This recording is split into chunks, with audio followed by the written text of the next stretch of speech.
What's going on, everybody? Jay Howe here, and in this video I'm going to bring you one of the current top Barbarian builds that is right now at the top of the leaderboards, doing a ton of damage, and a complete change of pace from what you're used to. This is making use out of the new Wrath of the Waste set, as well as some modifications to the Immortal Kings set, and running a combination of both. I'll go over the skills, the gear, the Paragon points, and everything you need to know about this build to be able to hop into higher, greater rifts.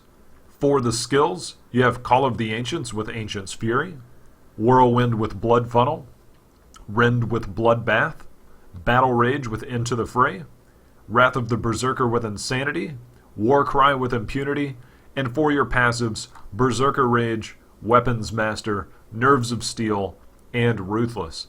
Now, your Call of the Ancients with Ancient's Fury is going to help you keep your Fury up, because this is very important with this build, to keep your Fury near max, to be able to work in conjunction with Berserker Rage, because you're going to deal the extra damage while near max Fury. Now, the good thing about the IK set is the 2-piece bonus Call of the Ancients last until they die.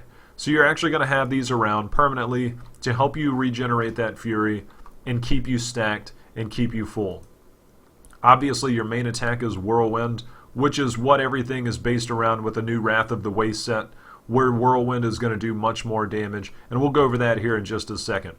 You're going to be running with Blood Funnel because the critical hits restore 1% of your maximum life. This is absolutely necessary when you're at higher, greater rifts. You can probably run with something different if you're looking for a more casual playstyle, but this is more so you can get in the higher end of the greater rift levels, at least as far as this can take you, depending on the gear that you have. Rend with Bloodbath. This, enemies killed while bleeding cause all enemies within 10 yards to begin bleeding for 1100% weapon damage as physical over 5 seconds. So that can help spread to other enemies. Now, it's very important because of a gem we're going to be using, and I'll go over that here in just a second as well. Battle Rage with Into the Fray. This plays hand in hand with your Whirlwind skill with Blood Funnel.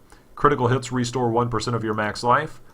Luckily here, Into the Fray grant 1% crit hit chance for each enemy within 10 yards while under the effects of Battle Rage. This is around for quite a while, so you're good. And so you keep that up, and you're going to get the extra crit hit chance there. And therefore, you're going to be able to keep your life coming back over and over again. Very nice to have there.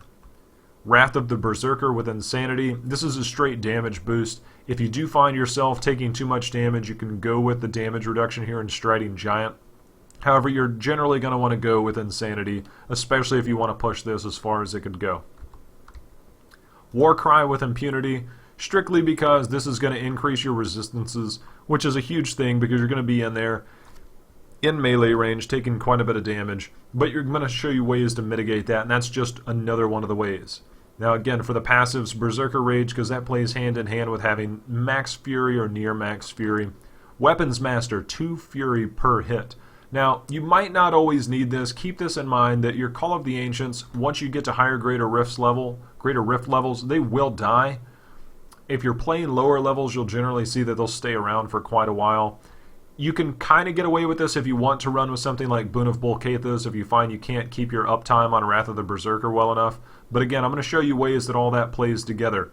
Being able to bleed enemies out and everything else going on here, it's very important to keep that in mind, to hit as many things as possible. And I'll cover that here in just one second. Nerves of Steel, just because you get the bonus life here. This is a second life for every Barbarian that we've all been waiting for, and it's finally here. Ruthless, you deal 40% additional damage to enemies below 30% health. When you're in high greater rifts, that 30% health is quite a bit. So dealing the extra 40% damage there is great. It also comes in really nice when you're on the Rift Guardian because he has a ton of health. Now, for the gear, you can actually run with various pieces, whichever ones tend to roll better. But the idea is to make sure and have a 4-piece bonus from Immortal Kings set and the 6-piece bonus of the Wrath of the Waste set. Now, 2 items that you'll absolutely have to run with the Immortal Kings set is the Boulder Breaker, which has been updated in 2.2 to include Call of the Ancients damage there as well. If you can get an Ancient one of these, that's even better. But that's a nice item to have there. The other necessary item is the Immortal Kings Belt. This is going to make sure that you can get all your pieces together and have both set bonuses going at the same time. Now, it doesn't matter which place you have for those, but keep in mind that you do need to make sure and have 5 Wrath of the Waste pieces and 3 Immortal Kings pieces. 2 of them right there, and 1 wherever else, whichever one rolls the best.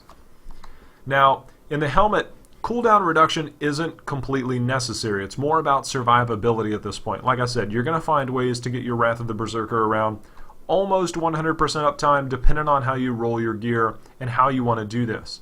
Now, for the helmet, strength, vitality, and crit hit chance is important. Whirlwind damage can be nice there, but again, it's going to be more about survivability for the most part. You can play around with it and see which one if you want to go strength, whirlwind, and crit hit chance, but ideally you're going to need to survive in order to do any damage, period. Now here's one where you can go a couple different ways. Having strength, vitality, and resistances is very important. The fourth one can be different. If you like Call of the Ancients damage, some like that. If you like Ren damage, that helps as well because you're going to be bleeding enemies out. Or if you find you need that extra cooldown reduction to get Wrath of the Berserker and make sure you have 100% uptime to basically avoid crowd controlling effects, then you can do that as well. Gloves, strength, vitality, and then crit damage and crit chance. On your chest piece, this has Ren damage on it. I had to roll vitality. This is again another one. If you don't like the Ren damage there and you need more survivability, you can go with strength, vitality, all resistances, strength, vitality, or life percentage, whichever fits you. Same here. You could even roll life percentage there if you need the survivability. For your pants, ideally you have strength, vitality, and all resistances in 2 sockets. However, if you have a resistance in your secondary, you can't roll all resistances there. For the boots, strength, vitality, again, all resistances if you can get it, and then whirlwind damage. Bracers, you can go a couple of different ways with bracers. Reaper's Wraps is not necessary. I just happen to have some with physical damage on here. Since all of our skills are physical, that is important. So you can actually roll this in another direction. There's a handful of bracers you can use, and I'll let you pick whatever you want there. There are some that are going to outperform others, but this is kind of an open slot to do what you want. Now, here's something to keep in mind. Now, I just happen to have a really nice amulet. However, if you have something that mitigates damage, such as a Zephyrian amulet, Countess Julia's, or any other number of ones that mitigate some type of elemental damage, that's huge. If you have one that has rolled well, use that there first before you go with just your standard amulet that has, the stats on it. And for your stats, ideally you would have physical skill damage, crit hit chance, and a socket.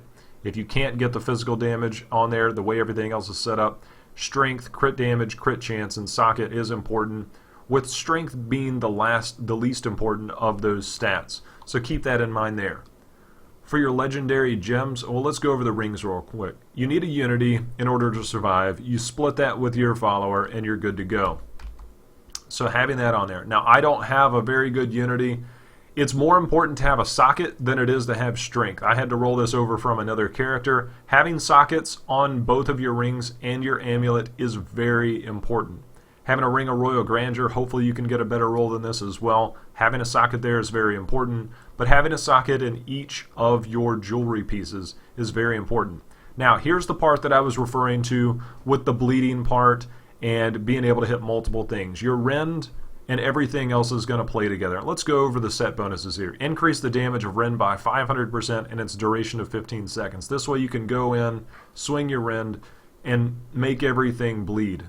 During Whirlwind, you gain 40% damage reduction, which is important because that damage reduction, you just stay whirlwinding, and that helps mitigate quite a bit. And then Whirlwind gains the effect of Dust Devils, which is where a lot of your damage is going to come from, so it just makes sense to keep spinning. Now the 4-piece bonus here, reduce the cooldown of Wrath of the Berserker and Call of the Ancients by 3 seconds for every 10 Fury you spend with an attack. Since you're going to be whirlwinding non-stop, you need to continue to spin in order to get the cooldown reduction for your Wrath of the Berserker. That's where this comes into play. Gain Blood Frenzy, granting you 3% increased attack speed for each bleeding enemy, so you can attack faster there, and that's really nice. Critical hits cause the enemy to bleed. So critical hits there, when you're critting and you're spinning, you're causing enemies to bleed, and it's really nice to get that Blood Frenzy, to get that increased attack speed. Very important there. The other necessary legendary gem is the Taeguk, and this is one that you got to keep an eye on. Even when you're in between groups and you're running, you want to make sure and continue to spin, because if you don't, it's going to run out. So you just need to continue to make sure that stays active even during dead times. So having the Taeguk stack up there permanently is great because you do extra damage by quite a bit, and then once you have it over level 25, you gain 0.5% increased armor for every stack, which helps further mitigate damage. One of the newer legendary gems that you saw come to the live servers for everybody as opposed to seasons is the Esoteric Alteration. In this one you gain non-physical damage reduction. Armor and everything else that you have as a barbarian is going to mitigate quite a bit of damage, but you need non-physical damage reduction. And this comes in great. While below half-life, your resistances to cold, fire, lightning, poison, and arcane are increased by 75%. It's incredible. It's great to have. It really helps you get in there, continue whirlwinding, stay in there, be able to take the damage reduction from your Wrath of the Waste and everything else you have going to continue to do damage. For your Paragon points, you want to make sure your movement speed is maxed in conjunction with your gear, the rest into strength. Crit damage, crit hit chance, and cooldown reduction are all very important. Again, your crit hit chance is going to reflect on a lot of your skills that you're going to be using, so making sure you have a decent amount of crit chance is important, and simultaneously having cooldown reduction is important. These are all three important stats to have, with attack speed being last. Defense, resist all, very important. Always put that in there first for a barbarian. Armor, life, and then life regen. For utility, area damage and life on hit are important. If you do find that if you're able to keep your fury up while being able to continue to use spin fury, then taking some points out of resource cost reduction to have permanent Wrath of the Berserker can help. Gold find, you're not going to find any gold in Greater Rifts except for at the end. Not that important. So that's the build, guys. If you like the build, if you like taking this into Greater Rifts, and you like the video, feel free to hit that like button. That is greatly appreciated. Now, I'm going to show you guys some gameplay as far as how you're going to run this. However, in T6, if you're looking for a better build, if you're looking for a quicker build, there's another build on my channel. You can check that out. It's great for Torment 6 content. But if you're looking to do Greater Rifts, this is the one you're going to want to run with. It's very, very powerful. Can take you up to the higher Greater Rifts almost instantly just by having all the correct pieces in place and then having all your legendary gems in place. So hopefully this helped you guys. If you're cutting off here, thanks for watching. If not, I'll show you this real quick as far as how this works, although it's pretty easy to figure out by having your Call of the Ancients up, keeping your Wrath of the Berserker up, and just whirlwinding through everything. So we'll cut over here to the Halls of Agony level 3, and the problem with showcasing this in Torment 6 is that everything dies way too fast. And as you can see, if you want to go through, you can pretty much one-shot everything as you pass through it. That's why I said if you're looking to do, just regular T6 content, then you're going to want to try the other build that I have on my channel. It is much, much faster. But having everything in place and getting your Taeguk stack up, as you can see, you can pretty much just waltz through. If you do like this because you like to play it a little bit more on the safe side for the damage reduction, then you can certainly run through here. Keep in mind that if you kill stuff too fast, your Call of the Ancients don't really have a lot of time to refill your Fury bar, but that's okay.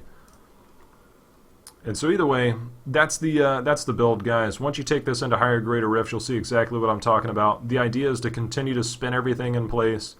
Go ahead and rend to get everything bleeding around you. And we'll actually go in here, and you can see rend has a very nice radius. Everything kind of explodes there. So it's just a nice thing to have, to be able to rend, to be able to whirlwind. Proc all the effects for such great synergy so that you can continue to do damage and take this into much higher levels. So keep that in mind when you're in there. Keep your Blood Rage up, keep your Rend up, keep your Wrath of the Berserker up, and keep your Warcry up, and then just continue spinning. One of the good things to remember is if you check the Templar guide, running an S of Johann is very important because it has a chance to pull enemies in. So having that in there so your Templars pulling stuff in makes this even better because now you're stacked up. You have your Pain Enhancer there for all enemies within 20 yards that are bleeding, and that gives you the opportunity to make a lot of enemies bleed at one time. If you're looking for the guide, that is on my channel. I don't normally reference that, but since it is very important to this build, especially when you're running in Greater Rifts, you should keep that in mind to be able to run that through there and keep it going at all times with your Templar and making sure and have him geared properly as well.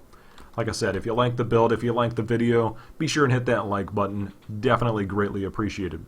If you're looking for more Diablo 3 content, especially everything wrapped around patch 2.2.0 and other class builds, be sure and subscribe now if you're not already. As always, I appreciate you guys watching. Till next time, happy hunting. See you again.